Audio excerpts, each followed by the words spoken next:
Hello, besties. Thank you for stopping by once again to Mompreneur Diaries. If you're new to this channel, we do a lot of content on home management, cleaning motivation, childcare, all things and everything household. If this is the kind of content you like, you're just in the right place. And today we are going to do a kitchen cleaning motivation. And on the back ground of it, we are going to have a discussion on contentment. I know it's been a while since I was here, and it's been a busy year. After 2020 was a very slow year. Now things are beginning to pick up, and I thank God for that. So it's been a very busy year for the organization on the other side, and I've been very held up at work. So today we're going to have a discussion on contentment, because I realize that most of the times we do not appreciate what we have. Instead, we keep forging for things we like we forget to thank God for what he has given us already, and most of the times we keep complaining. So keep it here, tag your friend along. If you're new, please subscribe to the channel so that you can get this and more content.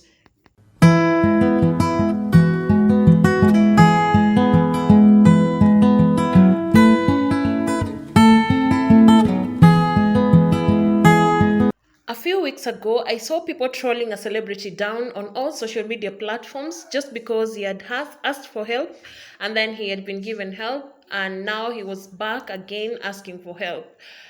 He was really trolled down. Okay, it was not morally right. Actually, the way he did it was not so pleasant. But then again, I came to ask myself, how many times do we as individuals wake up every morning and remember to go on our knees and thank God for life?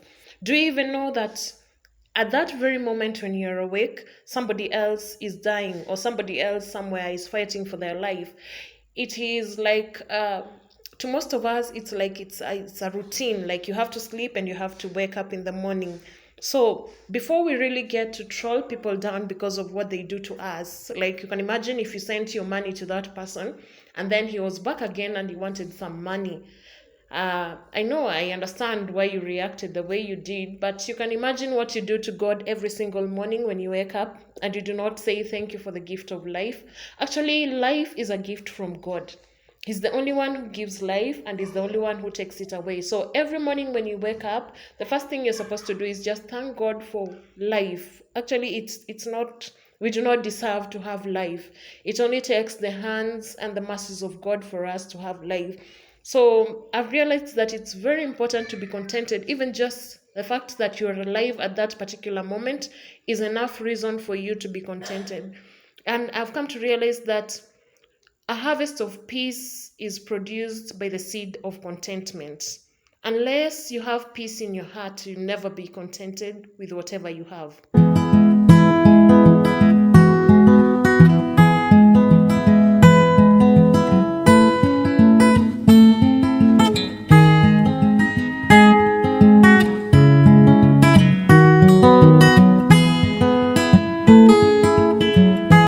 Contentment is a state of the heart. No matter what circumstance you're going through, if you're contented with what you have, things around you will not change how you feel about yourself. And also, while we pursue happiness, we tend to flee a lot from contentment, because we stop looking for reasons to be happy and focus on the things that make us unhappy.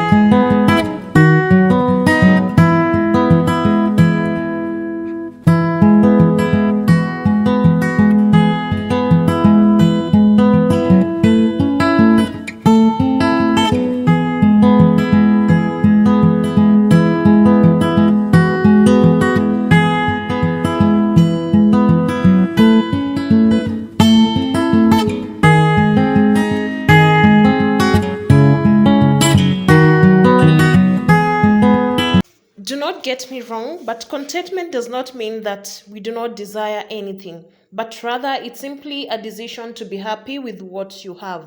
Like, you have to make a decision. It's just a personal decision that you make without involving any other person, because what makes you happy as an individual is very different from what makes another person happy. Sorry.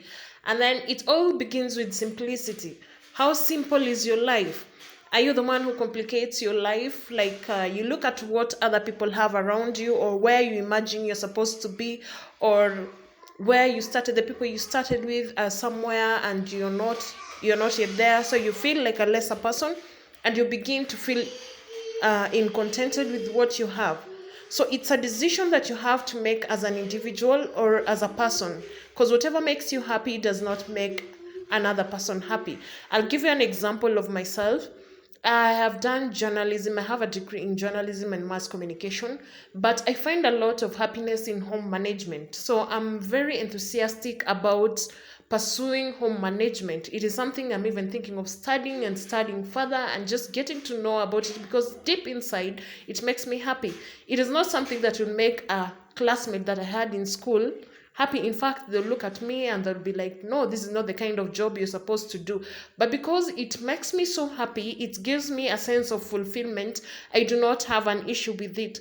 So it's a personal decision I make. You do not have to be ashamed of what you do or where you are. Just be contented with it, because that thing you have is what somebody else is longing to have.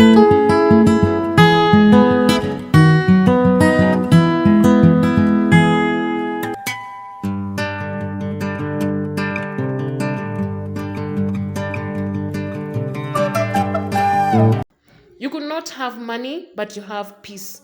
You could not have a big house, but you have a shelter to put your head on. You see those people in the streets, they do not have a place to put their heads on. But you, every time you come from work or from wherever, you know, I'll go to my house, I'll lock my door, and I'll sleep. If it's on the rainy weather, I'll have somewhere to shelter. You may not have food in that house, but the Lord will give you a powerful spouse, somebody who understands you, somebody who cares about you. You can even go and take your maize for 10 shillings without anything, but the kind of peace and joy that God gives you in that house surpasses that one of someone who is in a big mansion and does not have peace.